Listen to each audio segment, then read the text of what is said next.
ಯಾವ ದೇವಸ್ಥಾನಕ್ಕೆ ಹೋದರು, ಯಾವ ವ್ರತ ಮಾಡಿದ್ರು, ಯಾವ ಹೋಮ ಮಾಡಿಸಿದ್ರು, ಎಷ್ಟೇ ನ್ಯೂಮರಾಲಜಿ ಕೇಳಿದ್ರು, ದುಡ್ಡು ಎಷ್ಟೇ ಖರ್ಚು ಮಾಡಿದ್ರು, ಜೀವನದಲ್ಲಿ ಉದ್ಧಾರ ಅಂತೂ ಆಗ್ತಾ ಇಲ್ವಾ? ವೆರಿ ಸಿಂಪಲ್ ಫಾರ್ಮುಲಾ ಇದೆ. ಪುರಾಣಗಳು ಗೊತ್ತಾ? ಪುರಾಣಗಳಲ್ಲಿ ರಾಕ್ಷಸರುಗಳು ತಪಸ್ ಮಾಡ್ತಾರೆ ದೇವತೆಗಳಿಗೋಸ್ಕರ, ಶಿವ ಬ್ರಹ್ಮ ಇವ್ರನ್ನೆಲ್ಲ.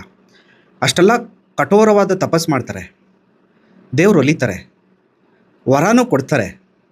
ವರ ಕೊಟ್ಟಾದ ಮೇಲೂ ಕೂಡ ಅವ್ರು ರಾಕ್ಷಸರಾಗಿ ಕಂಟಿನ್ಯೂ ಆಗ್ತಾರೆ.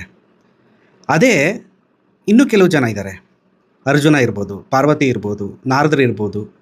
ಬಹಳಷ್ಟು ಜನ ದೇವರುಗಳಿಗೋಸ್ಕರ ಕುರಿತು ತಪಸ್ ಮಾಡ್ತಾರೆ, ಮುಕ್ತಿ ಪಡಿತಾರೆ. ಈ ಎರಡೂ ಗುಂಪುಗಳಲ್ಲಿ ನೀವು ಅಬ್ಸರ್ವ್ ಮಾಡಿ, ಅದೇ ದೇವರುಗಳು ಒಲ್ದಿದ್ದಾರೆ, ಆದರೆ ರಾಕ್ಷಸರಾಗೇ ಕಂಟಿನ್ಯೂ ಆದರು. ಕೊನೆಗೆ ಅವರದೇ ರಾಕ್ಷಸ ಗುಣದ ಮೆಂಟಾಲಿಟಿಯಿಂದ ಸತ್ತರು.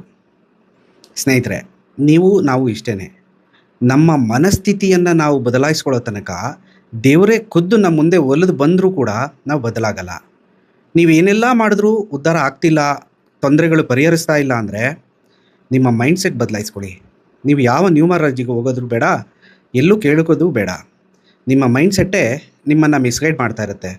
ಗುರುತಿಸಿ ಯಾವ ಮೈಂಡ್ಸೆಟ್ ಅಥವಾ ಯಾವ ಯೋಜನೆ ನಿಮ್ಮನ್ನು ಮಿಸ್ಗೈಡ್ ಮಾಡ್ತಾ ಇದೆ ಅಂತ. ಅದೊಂದೇ ನಿಮ್ಮೆಲ್ಲ ಕಷ್ಟಗಳಿಗೆ ಪರಿಹಾರ.